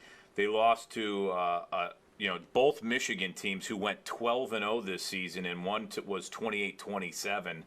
And then later in the year, another Michigan school that went 9-2. So they play a lot of Michigan schools out kind of their way, but playing a Walsh team at home and only losing by 3, I mean, that shows you the kind of competition they play. But like you said, that's why they play the games. I mean, Rocky River's offense seems to be clicking at the right time. It just depends, can their defense hold up and maybe bend but not break and hold Central Catholic? They're going to have to play tough, but we know they can do it. They have a really good offense with a lot of weapons. They just have to get creative and get Toledo Central Catholic a little bit off balance on the defensive side of the ball. They're also going to have to steal some possessions. They can get a turnover. Yeah. Really keep the ball in offensively. Keep Central Catholic off the field.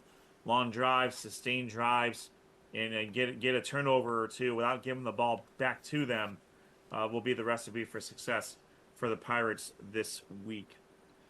So those are the games we got going on.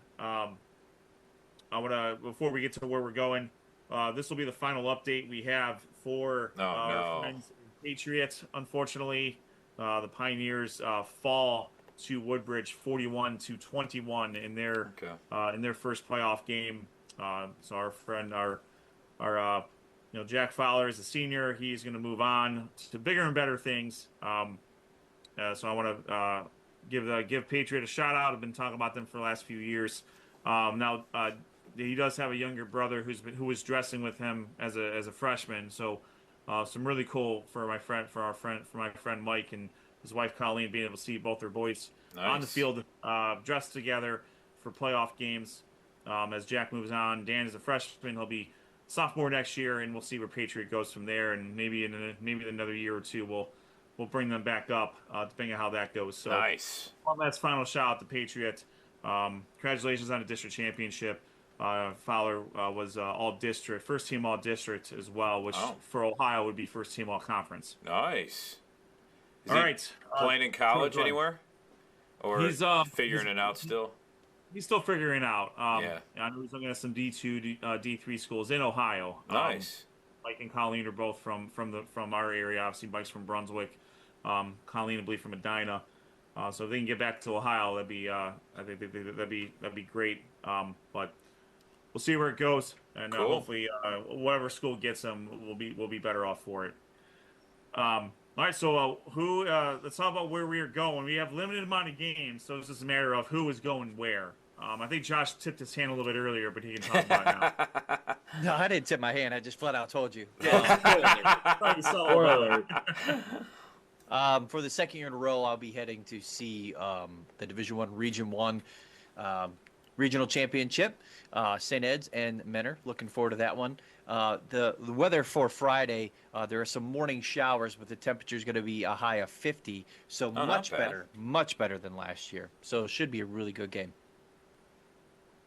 Well, I'll say this, Sean, before I say this, Josh. It is going to be one of the best venues for a Division I Region I championship game at historic Byers-Field. I think by far the best venue for high school football. So I'm really excited for you. Woo. Wow. I am really excited for you to cover this game. And no disrespect, we are really pulling for the Menor Cardinals in this game. So good luck to really both of these teams. But back to business, boys. After being out of town last week and that, your boy Noah Jacobson is back on the sidelines for Friday night. And what a treat. By far, it is the game of the year, and I am pumped to be at Brunswick Automart Stadium for another great playoff venue for the third consecutive year in Division II, Region 6, the regional championship game between the number 1 seed Highland Hornets versus the number 3 seed Avon Eagles. It is going to be fireworks. Get your popcorn ready. Make sure you check out the highlights from me and Josh's game. It is going to be fireworks. I am pumped. This is actually the first time I'm covering a regional championship game at SOT. I am fired up. Let's go, baby. It is regional championship time, boys. I am pumped up as always. There is nothing like playoff football, right down to the wire. This is the games that you want to see, and make sure you check out me and Josh's games throughout the course of Friday night. Let's go. Now, are you going to be wearing your helmet? Are you going to be wearing? You're so pumped up. You're going to be wearing that helmet. Are you going to have pads on? They pumped, Noah? Let's go. Probably wearing that helmet all week from the energy that Coach Gibbons and Coach Heller is probably going to be bringing all week. Nice. You're going to be suited up at midfield. Are you going to? What team are you calling the coin toss for? Don't know. That's up to the refs. It's anyone's game, boys. That's right. That's why they play the games.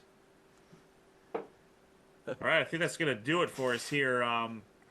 Rocky River heading out to Clyde, which is a little on the little further out there, but nonetheless, we want to wish Rocky River absolutely well, and we overtly want them to win. I overtly want them to win this game. I'm not sure if anyone. That's not going to be bulletin board material from Toledo Central Catholic. They don't need it, but we're pulling for Rocky River.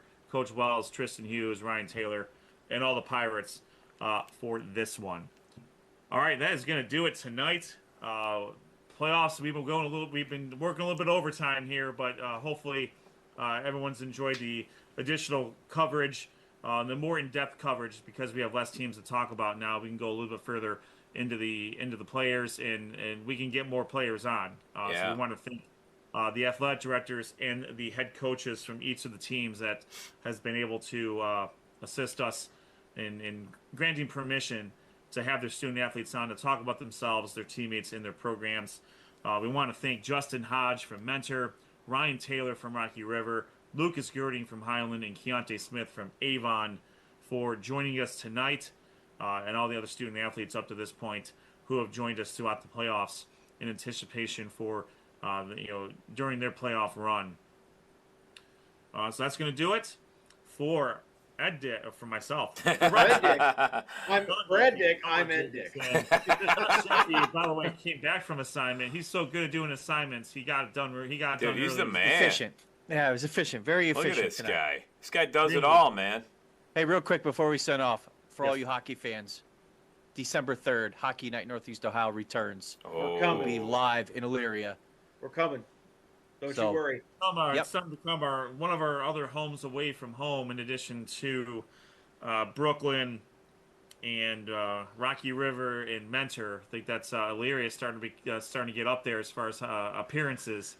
Yeah. Olmsted Falls versus EC, so we'll be hockey coverage begins.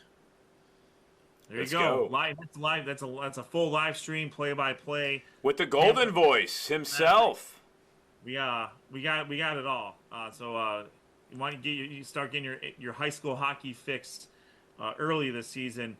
Join us December 3rd for that game from Olmsted Falls versus Elyria Catholic live on your YouTube channel to get wet the whistle there, and we will have a lot more coverage leading up to our coverage of the Barron Cup Championships, one of our favorite events that we do as a podcast.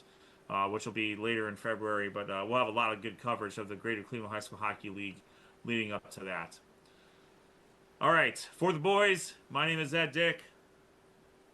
This is Sports on Tap's coverage of the high school football season. You're watching us on the YouTube channel. Like, follow, subscribe, and we'll see you on the other side. Oh, man, you guys are nuts.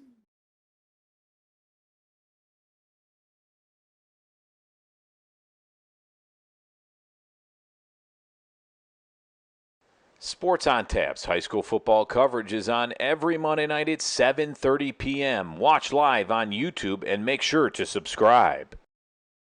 Sports on Tap's high school football coverage is presented by Raymond Felton State Farm. Have you compared insurance rates lately? Are you satisfied with your current insurance provider? If not, look no further than Ray Felton State Farm, a proud sponsor of Sports on Tap. For a free quote, call his office at 234-284-2996 or visit him online at rayfelton.com. Whether you're hosting a corporate event, wedding, conference, concert, or any other special gathering, our comprehensive range of services will exceed your expectations and elevate your event to new heights. RRT Productions. We shoot, we edit, you win. Visit our website at www.rrt-productions.com. We've got the experience, the passion, and the beach to make your event a smash hit. Whether it's a romantic wedding, a lively sports venue, or a rocking high school dance, Troutland Entertainment has you covered. Contact them at 330-414-4261 or email them at troutlandent@gmail.com. That's troutlandent@gmail.com. It's all about the deal at Brunswick Auto Mart. Save big this month with deals like this. Don't miss the Make This the Summer event and lease a new 2025 Ram 1500 Night Edition Crew Cab 4x4 with heated side mirrors, parking sensors, backup cam, Apple CarPlay, and lane departure warning for just $319 a month. Brunswick Auto Mart. Car buying made truly simple.